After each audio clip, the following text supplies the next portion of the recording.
itu kenapa dia tidak dijadikan tersangka, tapi Harun Masiku dijadikan tersangka? Dan mungkin satu lagi, hingga kini perkembangan pencarian Harun Masiku seperti apa? Apakah masih ada jejaknya atau KPK sudah merasa dia hilang gitu aja gitu? Ada lagi?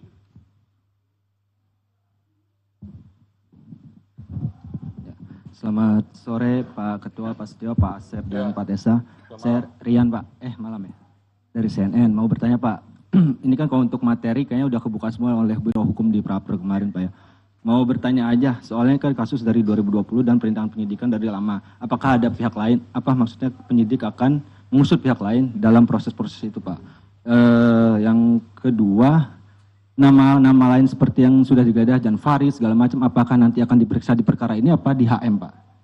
Nah yang ketiga soal HM sendiri Pak, mungkin informasi Pak, karena itu kan tugas atau PR besar dari kalian. Terima kasih. Harun Masiku. Baik, selamat sore Pak Ketua, Mas Esa, Pak Asep, saya Rahmat dari Merdeka.com. Terkait dengan, sebagaimana ketahui beberapa hari lalu juga, memang Pak HK ini kan mengajukan praper lagi ya ke Pengadilan Selatan. Nah selanjutnya dengan sudah ditahannya Pak HK ini, apakah nanti untuk proses prapernya bakalan tetap berlanjut atau nanti pada akhirnya menunggu keputusan dari pihak PN Selatan? Terima kasih.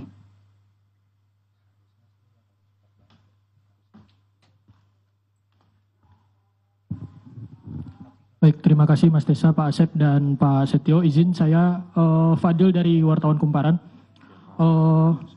Mau bertanya terkait dengan kasus ini kan sejak mungkin terhitung sejak Pak Hasto ini ditetapkan sebagai tersangka, KPK terus melakukan pengusutan kasus mulai dari memeriksa sejumlah saksi terus menerus gitu. Dan bahkan sampai juga memeriksa seperti Yasona Lauli dan pejabat Dirjen Imigrasi dan saksi-saksi yang mungkin pernah jadi terpidana juga di kasus Harun Masiku. Apakah memang KPK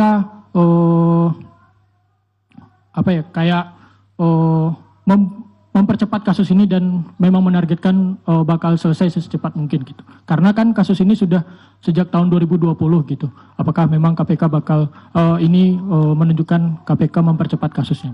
Terima kasih Pak. Cukup ya? Sudah terwakili ya semuanya ya? Pertanyaannya? Oke, kami persilakan. Ya, nanti kalau ada lagi. Siap. Baik, terima kasih. Nanti akan dilengkapi oleh Direktur Penyidikan, oleh Pak Asep Guntur. Saya hanya memberikan beberapa poin penting saja.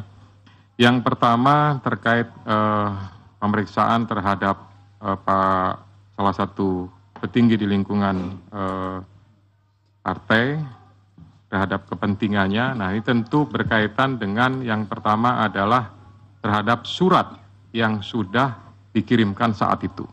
Ya, tentu penyidik memiliki kebutuhan untuk bisa memperjelas ya surat tersebut ditujukan untuk apa, maksudnya untuk apa, sehingga dari situ bisa menjadi sebuah rangkaian dan untuk memperjelas tentang kasus posisi yang ditangani.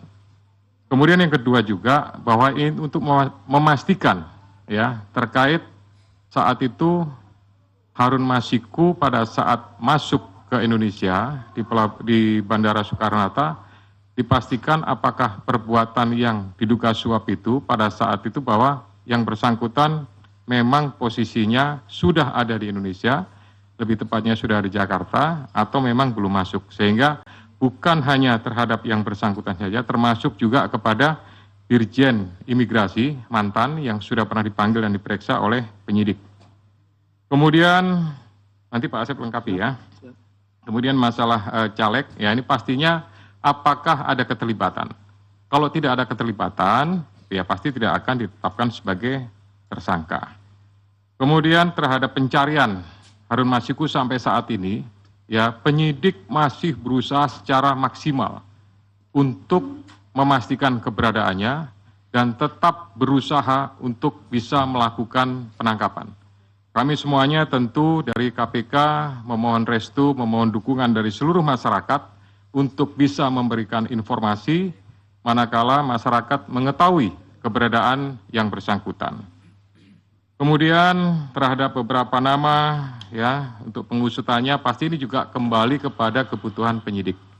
Manakala memang itu sesuai dengan apa yang dipersangkakan, pasti akan dilakukan pemanggilan, ya bahkan tidak menutup kemungkinan akan adanya proses lebih lanjut, ya. Kemudian berhubungan dengan masalah praper, ya, praper ini adalah kewenangan dari pengadilan negeri, ya, untuk melakukan pemeriksaan terhadap beberapa hal yang berhubungan dengan proses penegakan hukum. Nah, ini tentu apakah berlanjut dan lain-lain, yaitu keputusan dari sana. Tapi pastinya dengan adanya gugatan tersebut, kami dari KPK memerintahkan khususnya kepada Biro Hukum untuk mempersiapkan tim, ya, dan mempersiapkan materi jawaban sebagaimana yang sudah dilakukan pada praper sebelumnya. Untuk pemberkasan, kita akan usahakan semaksimal mungkin, ya. Manakala memang bisa diselesaikan dengan cepat, kita akan berusaha, kita selesaikan dengan cepat, ya. Tetapi prinsipnya adalah pemenuhan alat bukti berdasarkan keterangan saksi, kemudian keterangan juga tersangka, dan barang bukti lainnya, pastinya ini akan mendukung untuk proses pemberkasannya sampai kemudian nanti diserahkan atau dilimpahkan tahap 1 kepada pihak penuntut umum. Silakan Pak Asep untuk menambahkan. Bismillahirrahmanirrahim. Assalamualaikum warahmatullahi wabarakatuh. Selamat sore dan salam sejahtera bagi kita sekalian yang terhormat Bapak Ketua, Pak Jubir dan rekan-rekan jurnalis yang berbahagia. Izin menambahkan apa yang telah disampaikan dan telah dijelaskan oleh Bapak Ketua, hanya beberapa saja yang mungkin tadi yang caleg ya, yang belum itu caleg yang di Kalimantan Barat, Saudara MAR, itu memang perkaranya sama, ya. Jadi artinya dia dengan konstruksinya dengan HM ini sama, tetapi yang MAR ini berhasil, ya, berhasil artinya kemudian menjadi anggota legislatif. Mengapa kita yang bersangkutan dipanggil pada saat itu? Kita ingin melihat konstruksinya dari perkara yang sama seperti ini, bahwa memang tidak hanya HM saja gitu yang demikian, tetapi ada orang-orang lain atau ada person-person lain yang juga sama seperti itu, ada pergantian untuk anggota menjadi anggota DPR RI. Nah, tadi ditanyakan oleh Mas Chandra, ini apakah akan diperiksa? Ini menjadi berbeda perkaranya sebetulnya. Yang sedang kita tangani saat ini adalah terkait dengan suapnya Saudara HM gitu. Ya, ini perkaranya berbeda, tetapi kenapa dipanggil waktu itu Saudara MAR ini adalah untuk melihat konstruksinya ya. Bisa dipahami ya. Oke. Kemudian dari Mas Rian, ini ada beberapa nama lain yang disebutkan seperti YF dan lain-lain, tentu itu nanti pada waktunya akan kita minta keterangan. Kan kita panggil ke sini dan diminta untuk menjelaskan beberapa hal terkait dengan dokumen maupun juga yang lainnya yang kita sita di kediamannya. Jadi tentu yang bersangkutan akan kita panggil, kita hadirkan di sini untuk menjelaskan hal tersebut. Oke, Mas Rian.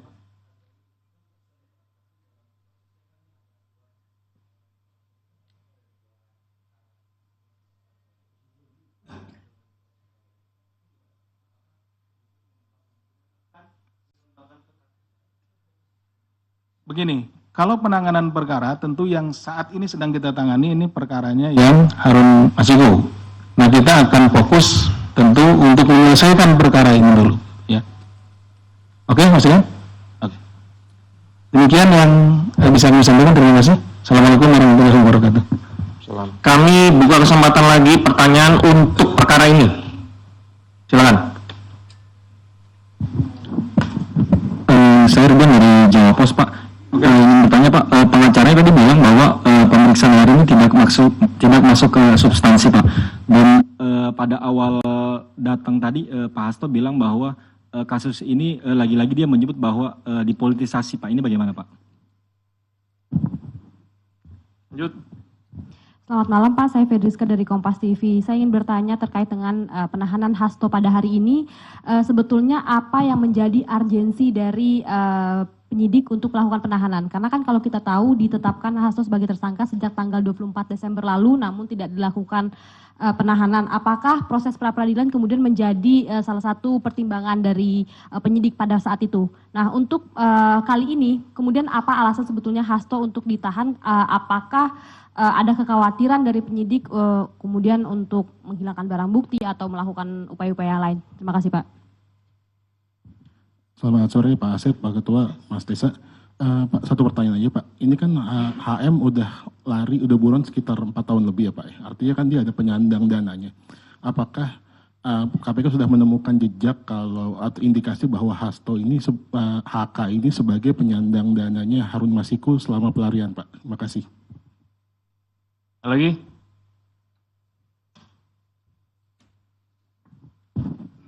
Selamat sore, saya Bayu dari Zinpo ID. Mohon izin Pak, mau bertanya terkait dengan masalah kasus Hasto yang di obstruction of justice. Kalau seandainya kita lihat konstruksi perkaranya obstruction of justice di sini kan adalah menghalang-halangi proses penyidikan. Sementara dalam prosesnya di situ, ketika ada penangkapan terhadap pihak-pihak terkait, di kasus suap PAW itu ada upaya dari internal KPK sendiri, which is di situ ada peran dari Pak FB, Ketua KPK sebelumnya, yang secara langsung melakukan konferensi pers sebelum ada penangkapan seluruh pihak yang terlibat. Nah, secara garis besar, apakah KPK akan membuka kemungkinan untuk memeriksa Bapak FB tersebut dalam kasus obstruction of justice?